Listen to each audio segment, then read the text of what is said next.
अस्सलामु अलैकुम वरहमतुल्लाहि वबरकातुह। मोहतरम भाइयों, बुजुर्गों, दोस्तों, ये हमारा इस्लाही मुआशरा का 1223वां सबक है। जुमा का मुबारक दिन है अल्हम्दुलिल्लाह। अभी अभी मैं अपने औराद व वज़ाइफ पढ़ते बैठा था और सोचा कि जुमा का मुबारक दिन है, आज सबक का नागा क्यों किया जाए। तो आज का सबक इसी उन्वान से रहे, वज़ाइफ के ताल्लुक़ से, औरात के ताल्लुक़ से, इसलिए कि अक्सर रोज़ी से मुताल्लिक़ लोग वज़ीफ़े पूछते हैं। कारोबार में बरकत के लिए लोग वज़ीफ़े मांगते हैं, अज़कार मांगते हैं। तो मैंने ये सोचा हूँ कि सबसे पहले मैं आपको ये क्लियर कर दूँ कि याद रखो, अगर हमारे कारोबार में अल्लाह का हुक्म, उसके नबी का तरीक़ा नहीं है और हम सिर्फ़ वज़ीफ़ा मांग रहे हैं तो उससे कोई फ़ायदा होने वाला नहीं है। फ़ायदा कब होगा? जब आपके कारोबार की तरतीब अल्लाह के हुक्म, उसके नबी के तरीक़े के मुताबिक होंगी। आपका पूरा फोकस होगा अपने कामकाज के ऊपर, अपने दुकान के ऊपर, अपने कारोबार के ऊपर, अपनी तिजारत के ऊपर, अपने लेन देन के ऊपर, अपने व्यवहार के ऊपर। और जब आपने कारोबार के दीन को सीख लिया होगा, जब आपने तिजारत के दीन को सीख लिया होगा, जब आपने व्यवहार के दीन को सीख लिया होगा और उसके मुताबिक अगर आपकी तिजारत, आपके कारोबार, आपकी सारी चीज़ें हो रही है, तो दुनिया की कोई भी ताकत वो आपको नफ़ा पहुँचने से, यानी आपके बीच में कोई भी रुकावट नहीं बन सकते, आपको तरक्की करने से नहीं रोक सकते, आपको आगे बढ़ने से नहीं रोक सकते। क्योंकि आपका जो कारोबार है उसके अंदर तरतीब है, आपके कारोबार में अल्लाह का दीन है, आपके कारोबार में बैलेंस है, आपके कारोबार में। और अब मैं आपको कुछ मिसालों के ज़रिए से ये चीज़ें समझाऊंगा ताकि आप अच्छे तरीक़े से इसको समझ सको कि भाई कारोबार जो है वो कैसा होना चाहिए और हमारे कारोबार में अल्लाह का हुक्म, उसके नबी का तरीक़ा कैसे होना चाहिए जिससे हमारे कारोबार के अंदर हमको फ़ायदा पहुँचे। अब अक्सर लोग जो है ना, अक्सर लोग जो वज़ीफ़े मांगते हैं कारोबार के लिए, बरकत के लिए, तो एक तो उनके जो तरीक़े होते हैं तिजारत करने के, वो शरई एतबार से नाजायज़ होते हैं, हराम होते हैं। जैसे मिसाल के तौर पर एक आदमी ने दूसरे को पार्टनर लिया। अब जब जिसको पार्टनर लिया तो वो पार्टनर सिर्फ नफ़े का पार्टनर है। भाई देख, मैं तुझे 1 लाख रुपये दे रहा हूँ, 1 लाख रुपये में तुझे कारोबार करना है। ये 1 लाख रुपये में तुझे उधर नफ़ा हो, नुकसान हो, कुछ भी हो, मेरे को उससे कोई लेना देना नहीं है। ये 1 लाख रुपये पे तूने हर महीने मुझे 5,000 रुपये या 10,000 रुपये, एक रकम उसने तय कर दी, इतने पैसे तूने मुझे देना चाहिए। अब वो बेचारा जो है, उसने सामने वाले से 1 लाख रुपये लिया और लेने के बाद में उसने उसको नाम दिया पार्टनरशिप का। बोले फ़लाँ ने हमारे हाजी साहब मेरे पार्टनर है, फ़लाँ ने हमारे जो है माशाल्लाह अकाबिर साहब वो मेरे पार्टनर है, फ़लाँ ने बुज़ुर्ग साहब मेरे पार्टनर है। कैसी पार्टनरशिप है भाई उनकी? बोले उनकी पार्टनरशिप ऐसी है, उन्होंने 1 लाख मुझे दिए हुए हैं, माशाल्लाह मैं तिजारत करता हूँ और हर महीने उनको 10,000 रुपये देता हूँ। अरे मेरे भाई, ये पार्टनरशिप नहीं है, ये है सूद, ये है इंटरेस्ट, ये है ब्याज। चाहे वो देने वाले पीर साहब हो, बुज़ुर्ग साहब हो, अकाबिर साहब हो, चाहे वो जो देने वाले हैं वो कोई भी साहब हो, लेकिन शरई एतबार से ये पार्टनरशिप नहीं होंगी। ये ऐसा ही होगा, उन्होंने आपको सूद से पैसे दिए और 1 लाख रुपये देकर उन्होंने नाम तो दिए, उसको एक खूबसूरत लुबादा पहना दिए उसको पार्टनरशिप का। वो पार्टनरशिप नहीं है, ये सूद की एक किस्म है। जैसे गोबर होता है ना, गोबर के ऊपर अगर समझो आपने वो चांदी की चमकी जो मिठाइयों के ऊपर लगाई जाती है, अगर वो भी उसको लगाए और उसको मिठाई के शोरूम में ले जाके मिठाइयों के बीच में रख दिए तो वो भी मिठाई ही नज़र आएगा आपको, क्योंकि उस पर चांदी का वर्क चढ़ा हुआ है। ऐसे ही इस पार्टनरशिप को अगर आपने, यानी इस सूदी व्यवहार को और कारोबार को अगर आपने पार्टनरशिप का नाम दिया है, तो बज़ाहिर ये ऊपर से पार्टनरशिप नज़र आ रही है, लेकिन ये पूरा अंदर से गोबर भरा हुआ है और ये सूदी कारोबार है। तो पार्टनरशिप का मसला ही नहीं मालूम शुरू में। अब इस तरीक़े से एक आदमी ने 1 लाख रुपये ले लिया, सामने वाले को वो 10,000 महीना दे रहा है और फिर ये जो है अपने इमाम साहब के पास और किसी बुज़ुर्ग के पास और बोले फ़लाँ ने अल्लाह वालों से तो मेरा बहुत ताल्लुक़ है, मैंने उनसे कारोबार का वजीफ़ा मांगा हूँ। बोले वजीफ़ा, अब वो वजीफ़े की बरकत से देखो कारोबार मेरा कैसा भागने और दौड़ने लग जाता है। तो प्रॉब्लम यह है कि भाई आपने जो कारोबार कर रहे हो इसकी पूरी बुनियाद ही सूद पर है। आपने जिससे पैसे लिए, जिसने पार्टनरशिप के नाम पर दिया, वो आपका पहले तो वो मुआमला ही सही नहीं है। पार्टनरशिप उस वक्त होगी जब सामने वाला आपको 1 लाख रुपये देकर ये कहे भाई हर महीने हिसाब होगा, नफ़ा कितना हुआ, नुकसान कितना हुआ। नुकसान जो होगा वो मेरे पैसों का होगा और आपका जो नुकसान होगा वो आपकी मेहनत का होगा। दोनों का नुकसान हुआ, क्योंकि सामने वाले ने भी मेहनत किया, वो बेचारे की मेहनत का नुकसान हुआ, जिसने पैसा लगाया था उसके पैसे का नुकसान हुआ। अब ये जो शक्ल है इसको शरई इस्तिलाह में मुजारिबत कहते हैं। तो इसके मेहनत का नुकसान हुआ, इसके पैसों का नुकसान हो गया। तो नफ़ा और नुकसान दोनों में भी दोनों जो है बराबर के जो शरीक है वो इस तरीक़े से है कि इसकी मेहनत का नुकसान, इसके पैसे का नुकसान, और महीने में हिसाब हो रहा है और जो परसेंटेज तय हुआ है कि भाई नफ़ा जितना भी होगा वो नफ़े में से आधा तेरा आधा मेरा। अब महीना ख़त्म होने के बाद में दोनों ने हिसाब किए। हिसाब करने के लिए जब बैठे तो देखे कि नफ़ा जो था पूरे 1 लाख रुपये पे वो 15,000 रुपये का नफ़ा हुआ। अब वो नफ़े में से जो है हिसाब किया जा रहा है ख़र्च कितना हुआ, यानी मोटरसाइकिल का ख़र्च है, पेट्रोल का ख़र्च है, टेम्पू किए थे उसका ख़र्च है, और जो भी ख़र्चे हुए रास्ते के अंदर हम्माल है उसका ख़र्च है। ये सारे ख़र्चे मिला के तो उसमें से जो है और 5,000 रुपये माइनस कर दिए। अब जब उसमें से 5,000 माइनस किए, भाई ये इतना ख़र्चा हुआ था, बाकी कितने बचे, इतने बचे, चलो ये नफ़े में से दोनों का आधा आधा। एक महीने में इतना नफ़ा हुआ, दूसरे महीने में कुछ कम हो गया, तीसरे महीने में ज़्यादा हो गया। हर महीने नफ़ा जो है वो कम ज़्यादा हो रहा है, किसी महीने में बिल्कुल नहीं हो रहा है।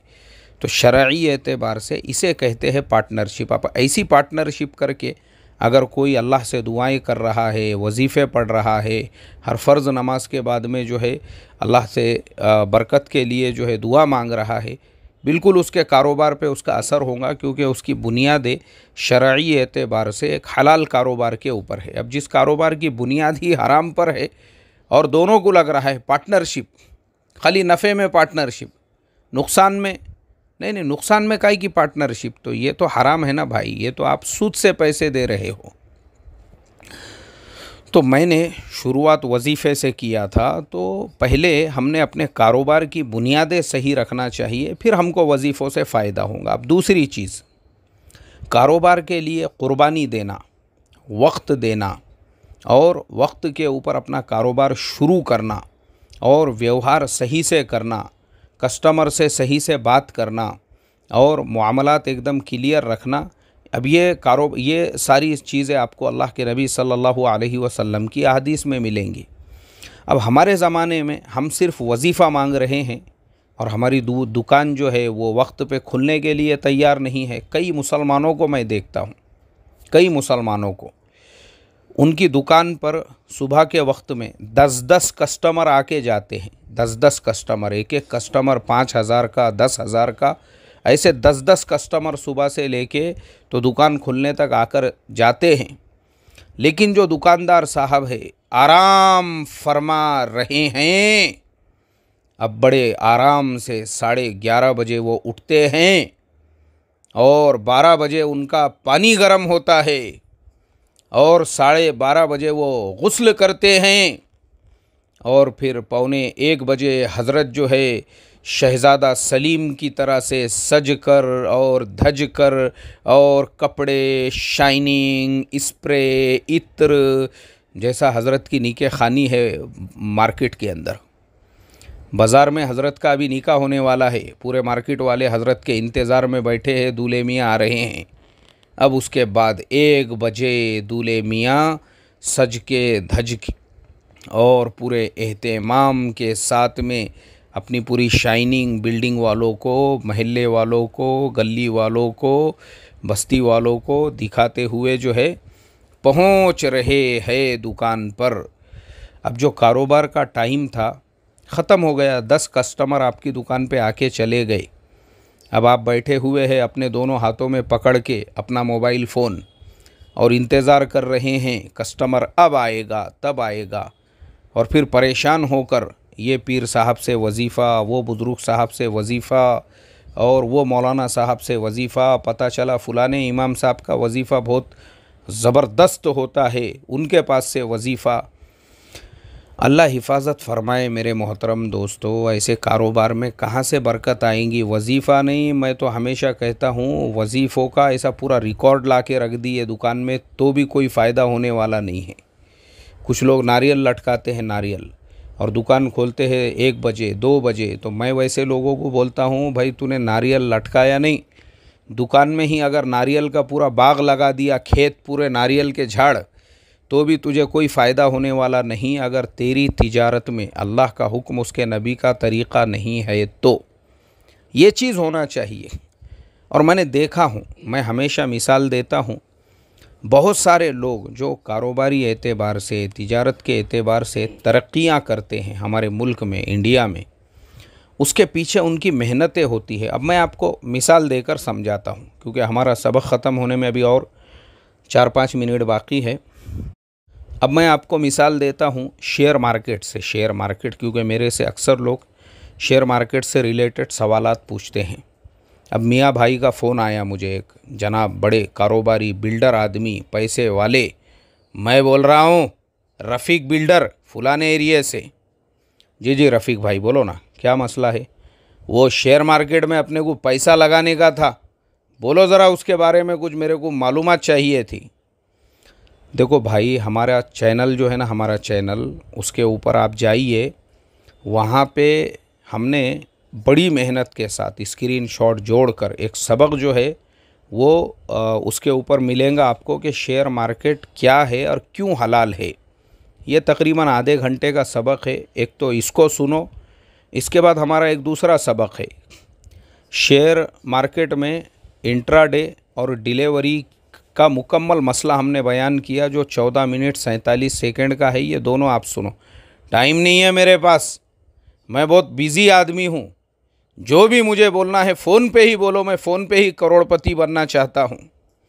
अरे रफ़ीक भाई, फ़ोन पे करोड़पति नहीं बन सकते आप बिल्डर आदमी है ना। बॉडी बनाने के लिए आपने कितनी मेहनत किए होंगे, जिम के अंदर रोज़ाना वर्जिश किए होंगे, एक्सरसाइज किए होंगे, तब जाके आपकी बॉडी बनी होंगी। अब बॉडी मोबाइल फ़ोन पे तो नहीं बनी आपकी, या वजीफ़ा पढ़ने से तो नहीं बनी बॉडी। बॉडी बनने के लिए कुछ कुर्बानी देना पड़ी होंगी ना आपको। तो ऐसे ही शेयर मार्केट में अगर आपको 2 पैसे कमाने का है तो उसके लिए वक्त देना पड़ेगा, स्टडी करना पड़ेगी, मेहनत करना पड़ेगी। आप यानी इतनी गड़बड़ में दिख रहे आप, आपकी गाड़ी जो है ऐसा लग रहा है बस प्लेटफॉर्म पे खड़ी हुई है और अब छूटने ही वाली है। ऐसे से नहीं कमाया जाता है, कमाने के लिए मेहनत करना पड़ती है। ये जितने लोग मैंने समझाया, मिसाल देकर मैं ऐसे लोगों को समझाता हूँ। हमारे जो बिरादरान वतन हैं, बहुत सारे लोग, ये जितने भी हैं ना, जिनके हम नाम सुनते हैं, राकेश झुनझुनवाला, वॉरेन बुफेट, ये सब लोग शेयर मार्केट से ही ऊपर आए हुए हैं। अगर आप इनकी ज़िंदगियों को देखेंगे तो इन्होंने अपने ज़िंदगी का एक बहुत बड़ा टाइम स्टडी करने में लगाए। उसके लिए मेहनत करना पड़ती है, स्टडी करना पड़ती है, तब जाके आदमी जो है उसके अंदर 2 पैसे, यानी आपका बोलने का मतलब ऐसा है, आप लाखों रुपये लगा रहे हो, करोड़ों रुपये लगा रहे हो, आप अपनी खून पसीने की मेहनत की कमाई उसमें लगा रहे हो, लेकिन आप स्टडी करने के लिए, आप उस पर रिसर्च करने के लिए, उसको सीखने के लिए आप 1 घंटा 2 घंटे या अपना जो है टाइम देने तैयार नहीं। लोगों ने अपनी ज़िंदगी के महीनों सालों दे दिए, और हमारे रफ़ीक भाई बिल्डर के पास में टाइम नहीं है, आधा घंटा 1 घंटे का टाइम नहीं है उसको सीखने के लिए, लेकिन उनको करोड़पति बनना है, वो भी इमरजेंसी में। अल्लाह हिफाजत फरमाए। ऐसे ही मेरे मोहतरम दोस्तों, दूसरी जो चीज़ मैंने देखा हूँ वो है कमाई से ज़्यादा ख़र्चे करना। कमाई से ज़्यादा ख़र्चे करना मुसलमानों के कारोबार में नुकसान की एक वजह, इसलिए कि लोग वजीफ़े तो मांगते हैं लेकिन ख़र्चों पे कोई कंट्रोल नहीं है। एक साहब से मेरा कर्ज़ आने का है, मेरा ख़ुद का, मैंने जो है बहुत इमरजेंसी में, उन्होंने मुझे हॉस्पिटल से फ़ोन किए, बोले मेरी वालिदा एडमिट है और मुझे इमरजेंसी में ज़रूरत है। तो मैंने उसी वक्त में मेरा जो सैलरी अकाउंट है उसमें से उनको कुछ उनकी ज़रूरत के हिसाब से जो है उनको कर्ज़ दिया। अब उन्होंने 8 दिन का बोल कर लिए थे, आज तकरीबन उसको 1 साल हो चुका है। अब मैं जब भी उनसे तकाज़ा करता हूँ तो पता है वो क्या बोलते हैं, क्या यार इतने से पैसों के लिए यार तुम बार बार फ़ोन करते, इतने पैसे तो मैं एक टाइम के डिनर का बिल दे देता था बोले एक ज़माने में। मैं बोला इसीलिए आज ये हालत हुई कि एक ज़माने में डिनर का बिल इतने पैसों का दे देते थे, अगर वही टाइम पे बचा के रखते थे और अपने आप को कंट्रोल में रखते थे, आज ये ज़रूरत नहीं पड़ती थी कि जो टाइम पे तुमने इतने पैसों का बिल दे दिए, आज उतने पैसे कर्ज़ा देने के लिए 1-1 साल लग रहा है। क्यों हुआ ये हाल? नवाबीपन बताने की वजह से। अल्लाह हिफाजत फरमाई। तो आप लोग मुझे मैसेज करके बोलो ये टॉपिक को मैं कंटिन्यू करूं या कल दूसरा टॉपिक लूं। अल्लाह हम तमाम को अमल की तौफ़ीक़ अता फ़रमाए और ख़सारे और नुकसानात से हमारी हिफाजत फरमाए। अस्सलामु अलैकुम व रहमतुल्लाहि व बरकातुहू।